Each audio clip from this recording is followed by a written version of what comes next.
entonces le damos paso al profesor Fernando Triana, docente del Colegio Unión de Kennedy. Profesor, tiene usted la palabra. Buenas noches para todas y todos. Reciban un fraternal saludo desde la escuela pública, el colegio más grande de casi de Sudamérica, con cerca de una población de 7.000 habitantes. El que se ha sostenido a pesar de toda esta lucha y que nos resumía Javier al principio de la destrucción total de la escuela pública. El INEN ya es lo último que queda de 22 INEN en el país.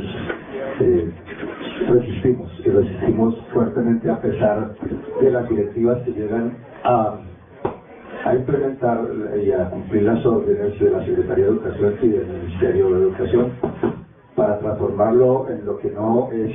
Pero a pesar de eso, los docentes y las docentes del INEN de Kennedy seguimos luchando junto con la comunidad y los estudiantes. En alguna época, el total de los estudiantes de una sección del INEN, 32, ahora son 40, 32 cuando eran muchos, llegaban a la Universidad Nacional. De hecho, hoy día hay cerca de 40 o 50 profesores egresados del sistema INEN, Tunal y Kennedy, como profesor de la Universidad Nacional y como investigadores muy fuertes del país. Eso indica que en los 70 y en los 80, esa resistencia que hizo la clase popular cuando llega desplazada del campo, con toda la promesa de la Alianza para el Progreso y el Desarrollo Rural Integrado, los INEN se fueron creados como para la mano de obra que reemplazaría a los que venían del SENA, de alguna manera siendo los bachilleres, resisten y van a las universidades. Algún investigador de la Universidad Nacional dijo que el INEN había fracasado porque estaba hecho para ser técnicos y todos terminaban profesionales. Entonces, aquí estamos luchando por sostener el colegio más hermoso. Los invitamos a que conozcan sus 15 hectáreas de bosque, que el anterior alcalde quería convertirlos en un polideportivo y pasar una calle por el centro. ¿Sí? Entonces, y entregárselo a la universidad privada. Eso también, eso lo ocultaron los medios de comunicación diciendo que los maestros nos oponíamos a la universidad. No, que llegue a la universidad, ojalá en los espacios nocturnos. Ahora que quieren la jornada única, seguramente algún día lo lograrán, pero porque la población, como la reproducción disminuye, la población disminuirá también. Y aprovechamos para que tengan la universidad pública en la tarde y en la noche. Ojalá la universidad distrital, la pedagógica o la nacional. Hablo de la pedagógica porque mi formación de posgrado, los 3 posgrados son de la universidad pedagógica. Por eso, siguiendo el método de la universidad pedagógica, voy a hacer un tipo de lectura comentada. Muchas gracias. Gracias. Bien. El tema mío es la escuela hoy, historia del presente. Voy a hablar de algunas voces que han hecho investigación sobre la escuela. Esto es un capítulo de la tesis de doctoral que estoy trabajando con la Universidad Pedagógica con el profesor Jorge Posada. Entonces vamos a ver algunas voces y posiciones de agentes de la escuela, algunos que han escrito sobre la escuela. Aquí va a haber voces diversas, en un momento van a estar, pero es interesante escucharlas. La escuela es vista por teóricos desde diferentes perspectivas. Algunos la han analizado a partir del estatus o la movilidad social, otros como una institución que debe desaparecer. Varios más han puesto su mirada en el control y la disciplina, otros de la teoría de la reproducción social y desde un sinnúmero de lugares muy importantes. Pero aún queda camino por recorrer y uno de ellos es la relación e interacción de las diferentes posturas de quienes narran y vivencian la escuela. Hay diferentes maneras de iniciar un viaje. Uno puede ser hilos más ligeros de equipaje y otro, por el contrario, cargados de maletas y mapas. Las valijas se irán haciendo por el trasegar, pero los mapas serán la herramienta indispensable para partir. Los mapas como herramientas de navegación recogerán lo que se ha dicho y cómo se ha dicho sobre el asunto en cuestión. Iniciamos pues el recorrido trayendo las voces de los que nos precedieron, indagando por la escuela. Para Martín Carnoy, la escuela puede ser vista desde sus diferentes actores, agentes, educadores, patronos y la familia. y cada uno de ellos tendrá una opinión y le adjudicará una función de acuerdo con su concepción del mundo. Los educadores, dice Carnoy, los administradores de escuela y los maestros destacan la función ilustrada de la escuela. Dicen que la instrucción escolar formal es una parte componente importante de un proceso educativo que dura toda la vida, que se enseña a los pequeños no solo a entender importantes fenómenos, sino también el proceso mismo del aprendizaje. De acuerdo al anterior, el agente poseedor del conocimiento inicial o docente pretende inculcar en el estudiante un saber que lo acompañará toda la vida y despertará en él deseo de aprender permanentemente. Es decir, que los maestros y directivos consideran a la escuela un lugar fundamental para constituir e instituir el educando. La escuela será el faro que guiará a ese ser en adelante. Para el patrono, la importancia de la escuela radica en ver a la educación escolar como el medio de proporcionar destrezas, de preparar a los jóvenes para las funciones económicas de una sociedad tecnológica cada vez más compleja y de socializarlos para que puedan encajar en nuevos tipos de organizaciones económicas. Es decir, que él no escatimará esfuerzos para influenciar la escuela en sus contenidos y sus ejercicios disciplinares, con miras a obtener una mano de obra con un saber limitado pero eficiente. El tercer agente, la familia, representada, como afirma Carnoy, por los padres y al final los alumnos mismos, consideran a la educación escolar como la clave para lograr ingresos y una posición más elevados, un paso hacia el éxito, en una economía competitiva orientada hacia el éxito. La institución escolar es narrada por sus diferentes agentes como el estamento sin el cual el progreso se limita, la cultura desaparece y la movilidad social se estanca. Sin embargo, otro autor, Iván Illich, y no es Lenin, porque algunos lo confunden, este es un teólogo, inclusive fue la mano derecha de Pablo VI, y él planteó en su libro La sociedad desescolarizada algunas cosas que voy a tocar acá. Lee la escuela desde lo que él denominó los 4 mitos fundantes de la educación: el mito de los valores institucionalizados, el mito de la mediación de los valores, el mito de los valores envasados y el mito del progreso eterno. En primer lugar, el mito de los valores institucionalizados se sustenta en el consumo sin fin. Este mito moderno se funda en la creencia de que el proceso produce inevitablemente algo de valor y que por consiguiente la producción produce necesariamente demanda. De tal manera que la escuela produce una demanda de escolaridad. Y una manera de cuantificar lo aprendido está directamente relacionado con la obtención de títulos o diplomas a través de la aprobación de grados, como decía Javier, inclusive, y lo digo porque pongo ejemplo, a mis 52 años haciendo doctorado, será que el título va a ser póstumo, pero bueno. En segundo lugar, el mito de la mediación de los valores afirma: la escuela inicia a los jóvenes en un mundo en el que todo puede medirse, incluso sin imaginaciones y hasta el hombre mismo. Esta falsa medida del hombre fragmenta el mundo y homogeneiza el saber. En cuanto a los valores envasados, afirma que la escuela vende currículo y el distribuidor profesor entrega el producto terminado al consumidor alumno. El resultado del proceso de producción se asemeja a cualquier otro artículo moderno de primera necesidad.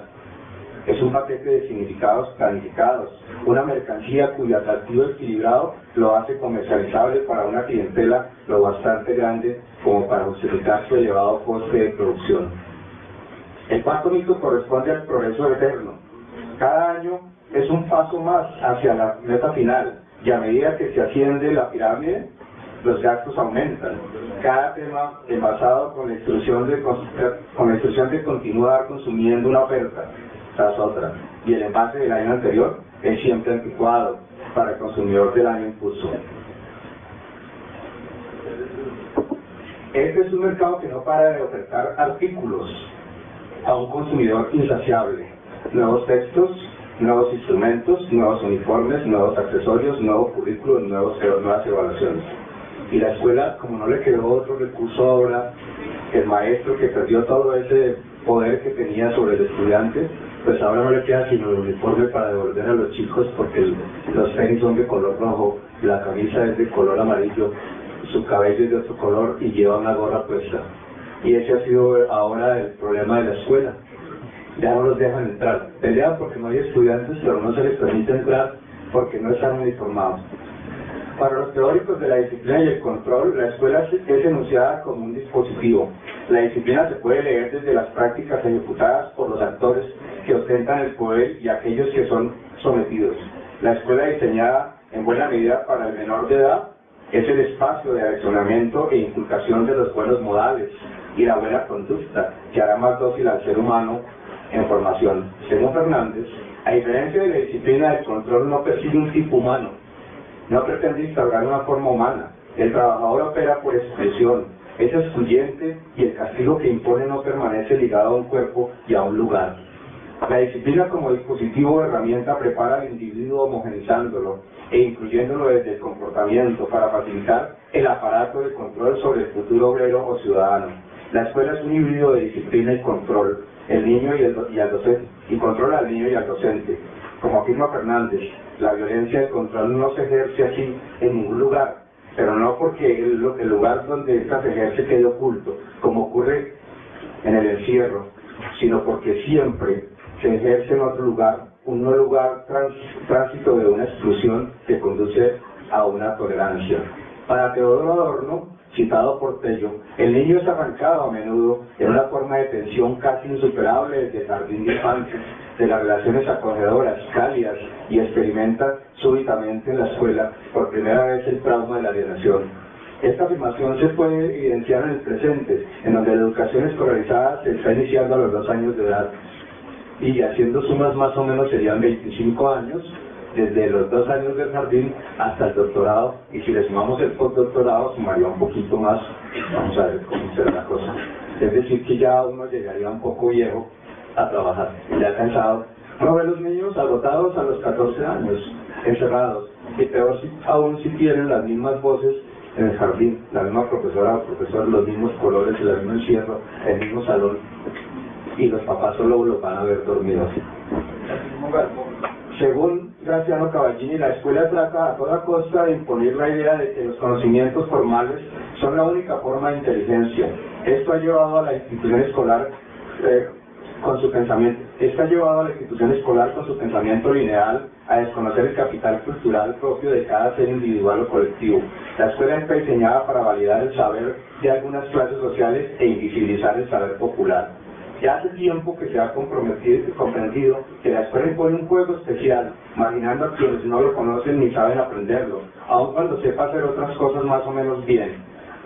A todos estos los trata de diferentes y para muchos de ellos utiliza abiertamente esta clasificación. El fracaso de la escuela, según autores críticos como Girós, se le imputa exclusivamente al docente y a sus alumnos. Por esto es necesario entender las problemáticas de la escuela en la estructura de la sociedad. En palabras de Girós, esto es importante porque este punto de vista ayuda a debilitar ciertas posiciones que respaldan la ideología de la neutralidad educativa. Esto vuelve evidente cuando se reconoce que los críticos liberales y conservadores han enfocado la problemática de la enseñanza a través de perspectivas ideológicas muy diferentes. Desde sus puntos de vista, que han oscurecido la naturaleza de clase de la educación, se nos ha hecho creer a la versión de la tesis culpando a la víctima por la noción gratificante de que cualquier problema existente en la escuela es siempre de origen técnico y puede ser resuelto mediante una afinación obtenida a través de las teorías de sistemas. Ahora tenemos una ministra de 30 años, intentamos hacer la reforma educativa, ella la hizo en 2 meses y ahora lo llaman los derechos básicos. Es bien interesante ese tema para investigar cómo se hace se crean políticas en 2 meses y se cambian algunos derechos. Bueno, hay que ver cómo se la suma. ¿Cómo? Serpi lo paga.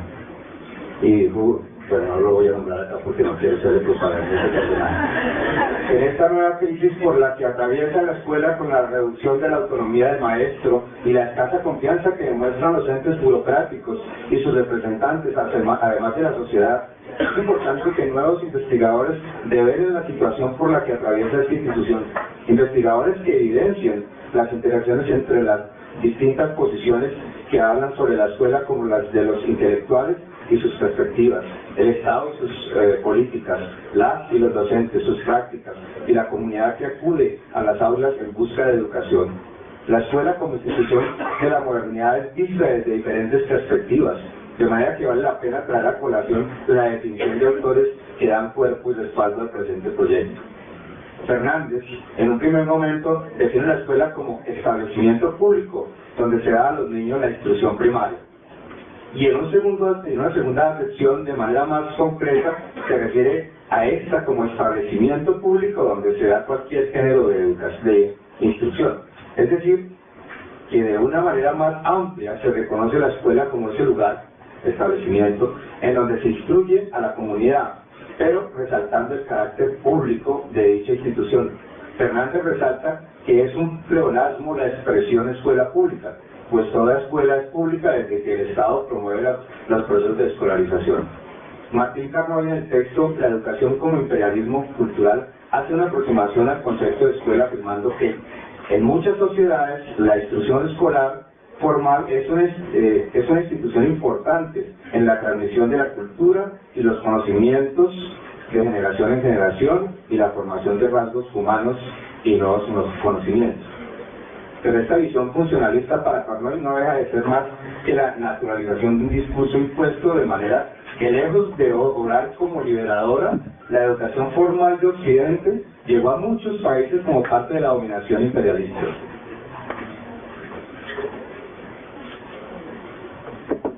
Las visiones propuestas recogen categorías como lugar, institución, sentido público, producción económica, estabilidad social, generación de conocimientos, movilidad social.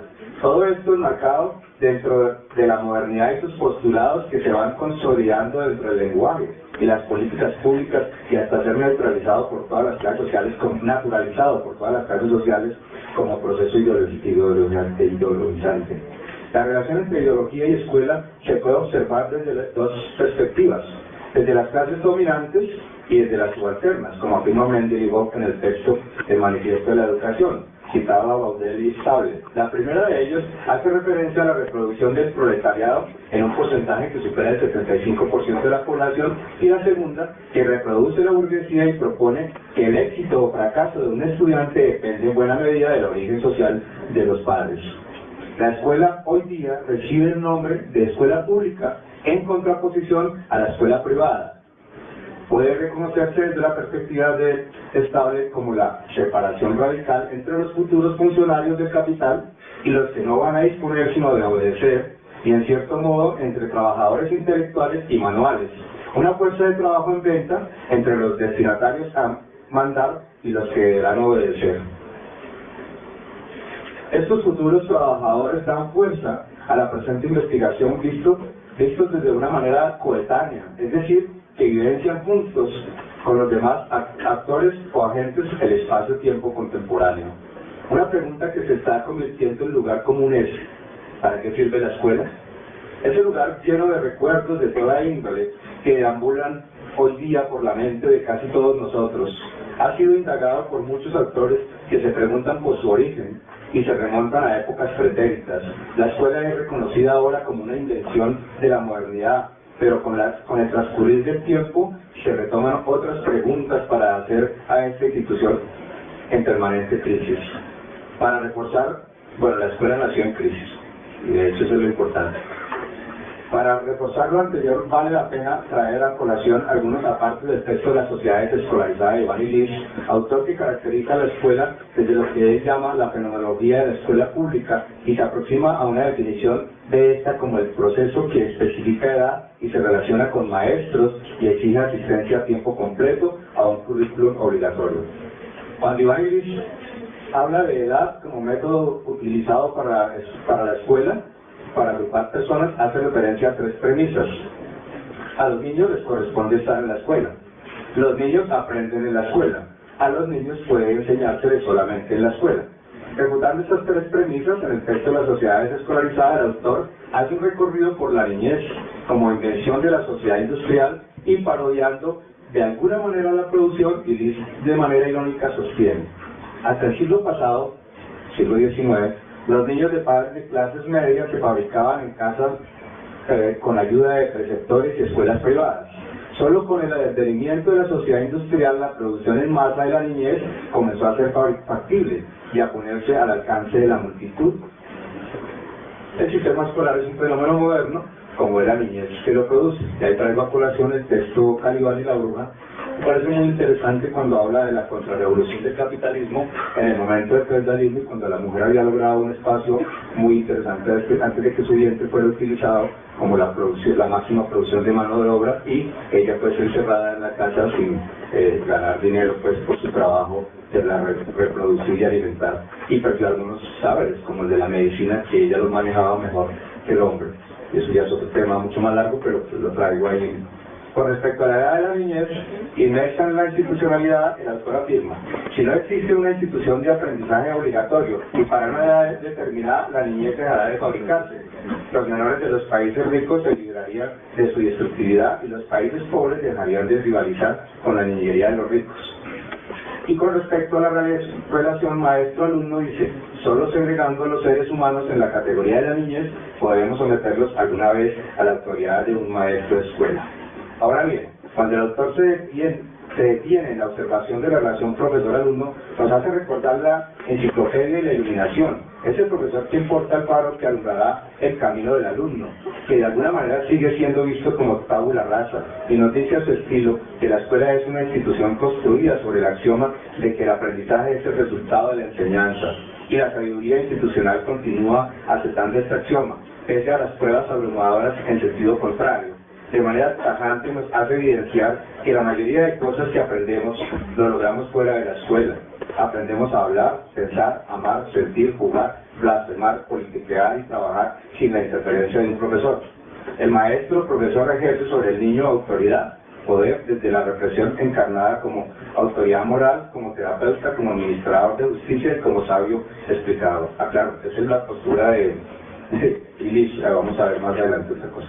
Una mirada interesante sobre el maestro es la que propone Rancière en el libro El maestro ignorante, en donde destaca, entre otros aspectos, el papel del maestro como explicador, el acto esencial del maestro, explicar, despejar los elementos simples del conocimiento y hacer que su simplicidad de principio concuerde con la simplicidad de hecho que caracteriza a los espíritus jóvenes e ignorantes.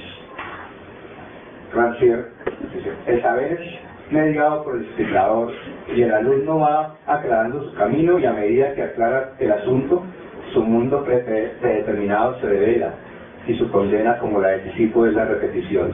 Post hoc ergo propter hoc. Después de esto, pues por causa de esto. Esta es la lógica con que se razonaba y razona. Hay que explicar los fenómenos, pues solo el que tiene claridad puede iluminar a sus alumnos. De tal manera que si el explicador es imprescindible, a quien lo explica, pues estaremos condenados al círculo vicioso, o como afirma Rancière, la regresión al infinito. Como propuesta contraria al método tradicional de la explicación, Charlette, citando a Rancière, afirma que es posible construir otra relación entre maestros y alumnos, que la tradicional vertical organizada a partir del que supuestamente sabe y el que no.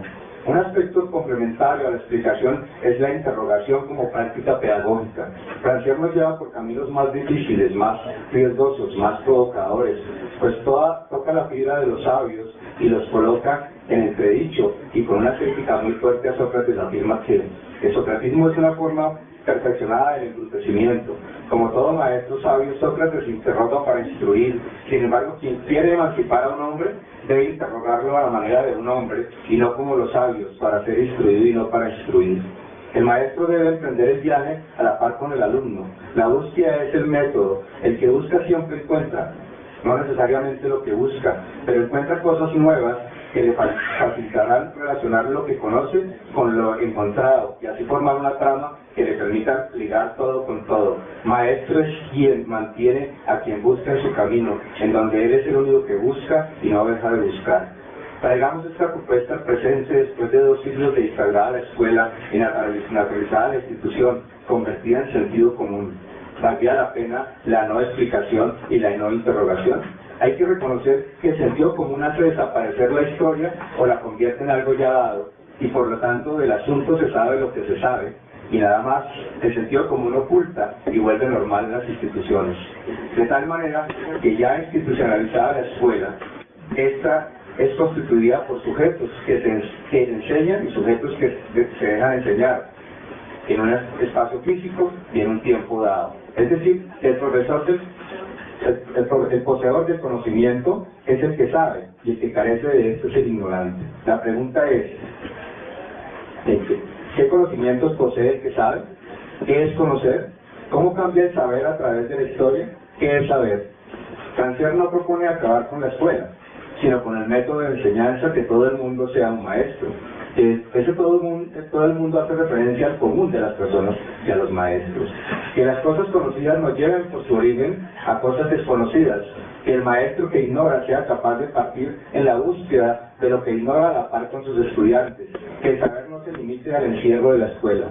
La escuela como la institución en que confluyen tres actores de la sociedad, maestro, alumno, familia, permite leer el presente desde cualquiera de ellos y, como afirma Rancière, es un espacio de iguales desiguales que se confrontan diariamente, de manera que para no quedarse en la mera crítica y la abolición, la investigación abordará propuestas que recogerán el saber del otro como un punto de encuentro común, con miras a la construcción de una sociedad más igualitaria y democrática. La propuesta de la igualdad no busca un mundo mágico y paradisiaco, sino la desaparición paulatina del saber dominante del maestro sobre el alumno, sino que sea una conversación de la experiencia con el porvenir. Que el maestro parta en la búsqueda del saber de la mano con el alumno. Por otra parte, Giraud, en el texto de los profesores como intelectuales, habla de la lucha de los maestros radicales que critican la escuela y los coloca en una balanza contra el pensamiento conservador. Reconociendo que el discurso radical evidencia las contradicciones de la escuela, develando cómo se produce la dominación y la opresión dentro de los diversos mecanismos de la enseñanza escolar. Giraud no acepta la postura conservadora, que asegura que las escuelas son vehículos de democracia y movilidad social. Al mismo tiempo, hace una crítica a la posición radical, reconociendo que la discusión de los radicales se ha quedado empantanada desde la siguiente perspectiva. A pesar de sus clarividentes análisis teóricos y políticos de la enseñanza escolar, la teoría educativa radical tiene importantes lagunas, la más seria de las cuales es su fracaso a la hora de proponer algo que vaya más allá del lenguaje, la crítica y la dominación. Lo trágico ha sido que esta postura impide a los educadores de izquierda desarrollar un lenguaje programático para la reforma pedagógica o de la escuela. En este tipo de análisis hay escasa comprensión de las contradicciones, espacios y tensiones características de la enseñanza. Hay también muy pocas posibilidades para desarrollar un lenguaje programático, ya sea para una pedagogía crítica, ya sea con vistas a la lucha institucional y comunitaria. Los educadores críticos han concentrado su análisis en el lenguaje de la dominación hasta tal punto que este simple hecho socava toda esperanza concreta de desarrollar una estrategia educativa progresiva y con dimensión política. El maestro debe asumir el papel de intelectual transformativo, postura conocida como memoria liberadora, que es el reconocimiento de aquellos casos de sufrimiento público y privado, cuyas causas y manifestaciones exigen comprensión y actitud compasiva. Los educadores críticos deberían comenzar con las manifestaciones de sufrimiento que constituyen condiciones pasadas e inmediatas de opresión, manteniendo vivo el hecho histórico y despertando sentimientos de solidaridad y cambio. Es posible transformar la escuela, reconociendo en el presente un caudal inagotable de posibilidades desde una perspectiva conjunta, maestro-alumno, padre de familia. Esta institución puede y debe tomar otro rumbo. Ahora bien, creo que dejo un poco ahí porque tendría un trabajo más adelante con Bourdieu. Claro, son las posturas de los investigadores y de algunos científicos sociales y algunos no científicos sociales que hablaron sobre la escuela y causaron un impacto. De hecho, Freire estuvo en el CIDO, en Cuernavaca, trabajando con Ilis, ¿sí? Y pues Ilis tiene una postura muy radical en contra de la medicina, está en el de la medicina, está todo contra el transporte, hay unos trabajos muy interesantes. No estoy de acuerdo en el sentido de que se acabe la escuela, pero sí tomo con mucho cuidado y también con un gran aporte sus frases, porque nos podría generar otra perspectiva de escuela. O sea, casi que es un regaño, pero hay que tomarlo también como que nos abra los ojos en dónde estamos, porque a veces no estamos sumergidos en la escuela y no vemos más allá de lo evidente, de lo que tenemos ahí, y resulta que sí podemos ver otra escuela, podemos construir entre todas y todos una nueva escuela, una escuela mucho más incluyente, una escuela que no se dedique como la de hoy día a controlar uniformes estúpidamente, porque eso realmente es una tragedia que sigamos en eso de la uniformidad desde el cuerpo y luego desde cómo se piensa. Entonces, por ejemplo, en el INEM, en el proyecto que tengo ya en lo práctico, nosotros producimos árboles con las semillas mismas del colegio y hemos regalado cerca de 4.000. Pero cuando se lo llevé al señor alcalde Petro, la propuesta, nunca leyó la carta, pero un funcionario me dijo, no hombre, porque esto es regalado, ¿dónde está el subsidio? Pues, entonces no me recibían los árboles porque eran regalados. ¿Qué pasa eso? Va uno a la escuela, produce cosas, los niños se entusiasman, se animan, pero la realidad es esa corrupción que permea todas las instancias sociales. Y porque ya como hemos naturalizado el ejercicio, pues no vemos que podemos hacer una nueva escuela. ¿Sí? Aquí suena muy crítico y muy duro, pero son las posturas, vuelvo y repito, algunas las acojo como una serie de mitos que hay que romper sobre la escuela. ¿Sí? Creo que no podría decir mucho más, el tema es demasiado largo, lo dejo en punta, muchas gracias.